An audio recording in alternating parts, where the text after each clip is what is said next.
শিখা গেছে সুসময়ে বন্ধু বটে অনেকেই হয়, দুঃসময়ে হায় হায় কেউ কারো নয়।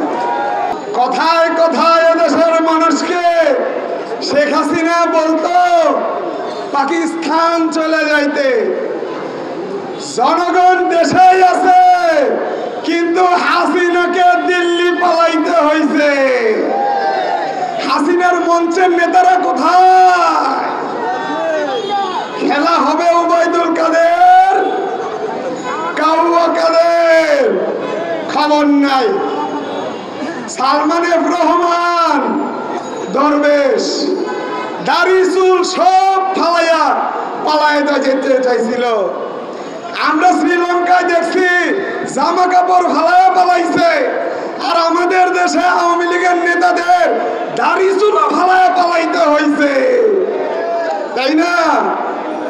আওয়ামী লীগের সেই শত শত লোক, স্টেজ ভরা লোক কোথায় কোথায়?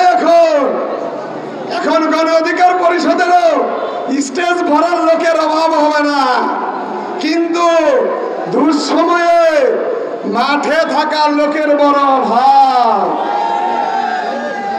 জেলার সভাপতি স্টেজে বসে, উপজেলার সভাপতিও স্টেজে বসে, পারলে 2-4 জন নিয়ে স্টেজে বসে, কিন্তু রাজপথে পাওয়া যায় না।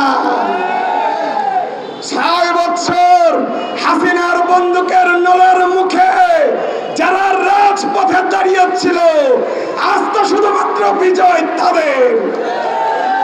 অতএব সুসময়ে সাবধান থাকতে হবে। এই স্টেজ ভরা নেতারা সময় মতো কাজে আসে না। আওয়ামী লীগরা দেখে শিক্ষা নেন।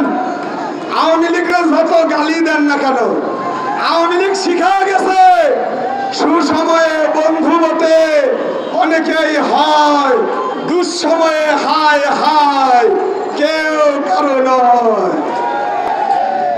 ওবায়দুল কাদের সাহেবের এত ইচ্ছা ছিল ফখরুল সাহেবের বাসায় গিয়ে পালাবে, সেই সুযোগও হয় না। সংগ্রামী সাথী ও বন্ধুগণ, পুলিশের উদ্দেশ্যে বলতে চাই, পুলিশ ভাইরা আজকে কর্মবিরতি পালন করছেন, কিন্তু হাসিনার অন্যায় নির্দেশ পালন না করে সেদিন যদি কর্মবিরতি পালন করতেন, আমার দেশের এত ছাত্র জনতার জীবন দিতে হইত না। অতএব এখন থেকে শিক্ষা নেন, কোন আদেশ পালন করবেন, কোন আদেশ পালন করা যাবে। নেতা কর্মীদেরকেও বলবো, এখন থেকে শিক্ষা নেন।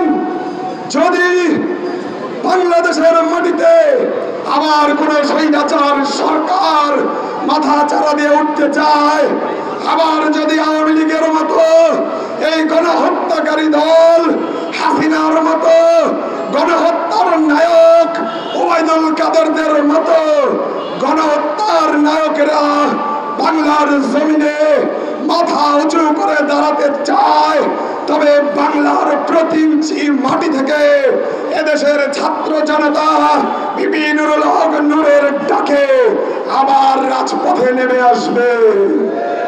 সংগ্রামী সাথী ও বন্ধুগণ, আমরা ভুলে যাই নাই, বন্দী থাকা অবস্থায় আমাদের নেতা নুরুল হক নূর হাতে হ্যান্ডকাপ অবস্থায় বলেছিল 90% স্বৈরাচারের পতন ঘটে গেছে।